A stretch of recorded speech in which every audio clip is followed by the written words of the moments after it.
Hi guys, welcome to Random Outings. මේ පාරේ යන්න හදන විශේෂ ගමනක්. ඇත්තම ගමන් 22ක පළවෙනි ගමනේ ආරම්භය. අපි ඉන්නේ ලංකාවේ දිගම ට්‍රේල් එක. පිකෝයි ට්‍රේල් එකේ පටන් ගන්න.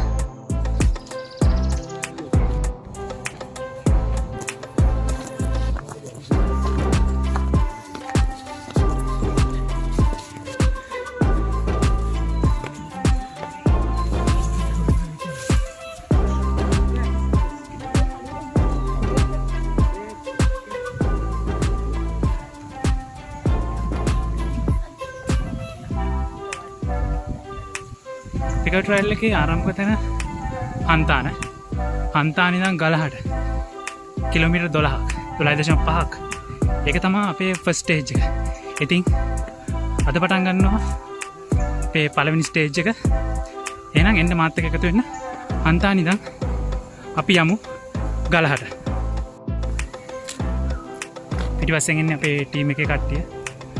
අද අපි 20ක විතර ටීම් එකක් ඉන්නවා. ඒ කට්ටිය එක තමයි අද අපි පිකෝයි ට්‍රේල් එකේ මේ ෆස්ට් ස්ටේජ් එක යන්නේ. ඉතින් මෙතෙන්දී හම්බෙන විශේෂ තැන් ගැන මම ඔයගොල්ලන්ට ඉස්සරහදී දැනුවත් කරන්නම්.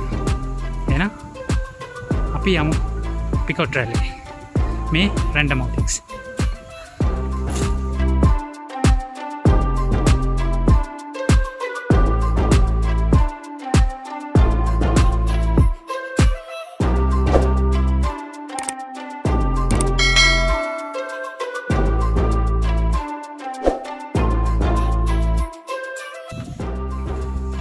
පහලින් අපි පහු කරේ රත්නසිරි වික්‍රමනායක ට්‍රේනිංగ్ සෙන්ටර් එක. එතනින් ආපහු උඩට තමයි පාර තියෙන්නේ. අපි දැන් කිලෝමීටර් 2.5 විතර දුර ඇවිල්ලා තියෙන්නේ.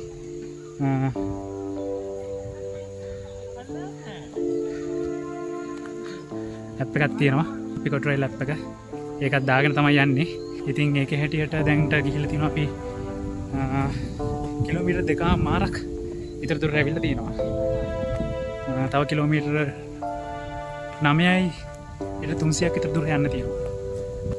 එහෙනම් අපි යන් ඉස්සරහට.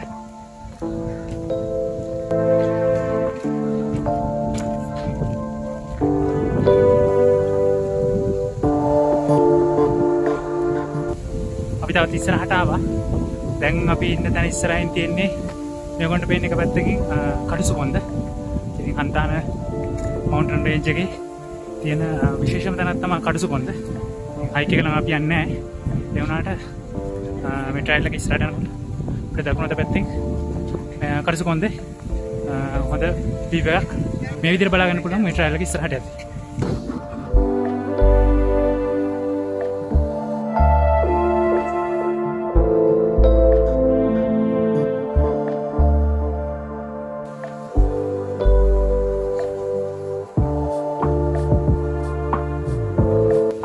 ඔයාලට පේන්නේ කටුසුකොන්දේ වීව් එක. ඒ වගේ සලකුණු ඔයගොල්ලන්ට දිගටම දකින්න පුළුවන්. හරියටම සලකුණු ෆලෝ කරගෙන යන්න. එතකොට පාර හොයාගන්න එක හරිම ලේසියි.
5කට වැඩි දුරක් ඇවිල්ලා තියෙන්නේ. ඔයගොල්ලෝ පේනවානේ මේකට පිටවෙ තියෙන ලස්සන. ඉතින් අපේ ගමනෙන් භාගයකට ආසන්න ප්‍රමාණයක් ඇවිල්ලා තියෙන්නේ. තව කිලෝමීටර් 6ක වගේ දුරක් තමයි යන්න තියෙන්නේ. පොඩි වැහිබර කාලුණේකුත් තියෙනවා. තාම වැස්සනක් නැහැ. අපි හිතමු වැස්සක් වටෙන්න එපා කියලා. පොඩි පොදයක් යනවා. හිතමු හයියෙන් වහින්න එපා කියලා ප්‍රාර්ථනා කරනවා. එහෙනම් අපි යමු තව ඉස්සරහට පිට බලමු.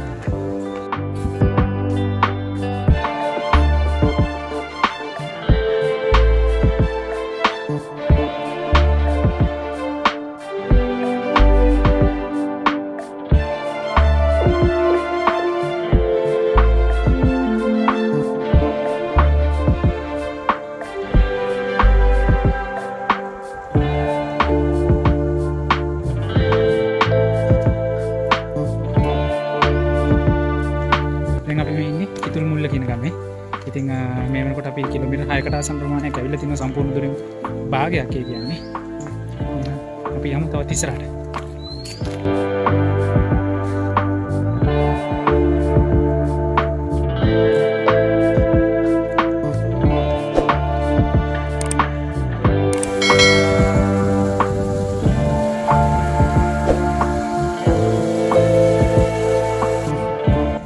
දැන් අපි ඉන්නේ කිතුල්මුල්ල ගමට කිතුල් වෙලා ගම මැද්දෙන් යන ගමන්. ඉතින් විශේෂ දෙයක් කියන්න ඕනේ. විශේෂයෙන්ම මේ ට්‍රයල් එක අතරමඟදී මේක වල සඳහන් කරලම තියෙනවා. ගමේ ආගේ අවසරයකින් තොරව කිසිම කෙනෙකුගේ අවසරයකින් තොරව පින්තූර ගන්නවත් වීඩියෝ කරන්නවත් යන්න එපා කියලා. ඉතින් ඒක හොඳට මතක තියාගන්න හැමෝම. මෙතනින් යද්දී ඒ ගමේ අයට කරදරයක් වෙන විදිහට හැසිරෙන්නවත් එයාගේ අවසරයකින් තොරව එයාගේ පින්තූර ගන්න වීඩියෝ ගන්න පෙළඹෙන්න එපා. ඉතින් අපි හැමෝගෙම නිදහසට ගරු කරලා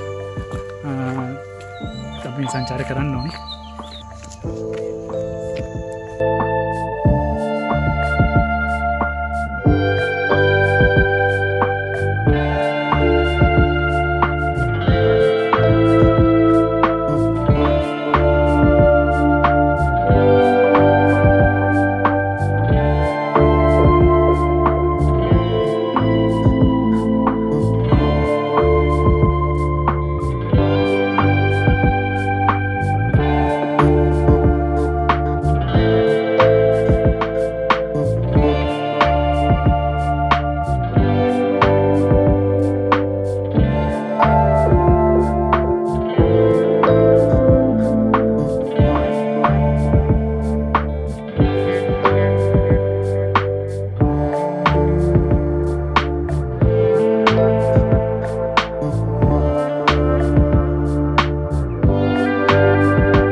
කිලෝමීටර් 7කට ආසන්න ප්‍රමාණයක් ඇවිල්ලා තියෙනවා.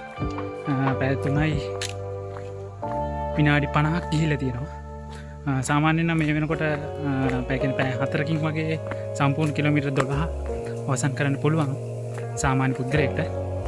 අපි වීඩියෝ ගන්න ගමන් මග නැවතිලා ෆොටෝ අරගෙන එහෙම කළා තමයි ආවේ. ඒ නිසා තමයි අපිට මේ වගේ ඉච්චර වෙලාවක් ගියේ. ඉතින් දැන් පැය 4ක් ගින් තිනවා. තව කිලෝමීටර් 3ක් යන්න තියෙනවා ඉස්සරහට.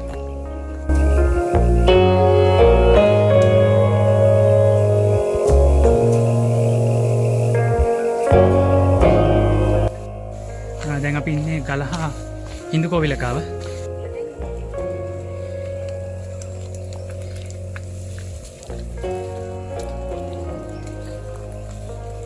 ඉතින් තව කිලෝමීටර් එකක වගේ දුරක් තමයි අපිට යන්න තියෙන්නේ. වැස්සකට අහු වුණා. හිතුවේ නෑ වහී කියලා, ඒත් එකපාරටම ටිකක් ලොකු වැස්සක් වහින්න ගත්තා. ඉතින් ඒ ගොටයක් දාගෙන ඇස්සෙම ආවේ. ඉතින් කිලෝමීටර් 12 ඉවරෙන් තව කිලෝමීටරයි. අපි ඉතින් දුරට පාර දිගේ දිගටම ආවට පස්සේ මෙන්න මෙහෙම ප්‍රධාන පාර අහු වෙනවා ගලහා. එතනින් පාලම ගාවින් වම් අත පැත්තට තමයි අපිට යන්න තියෙන්නේ.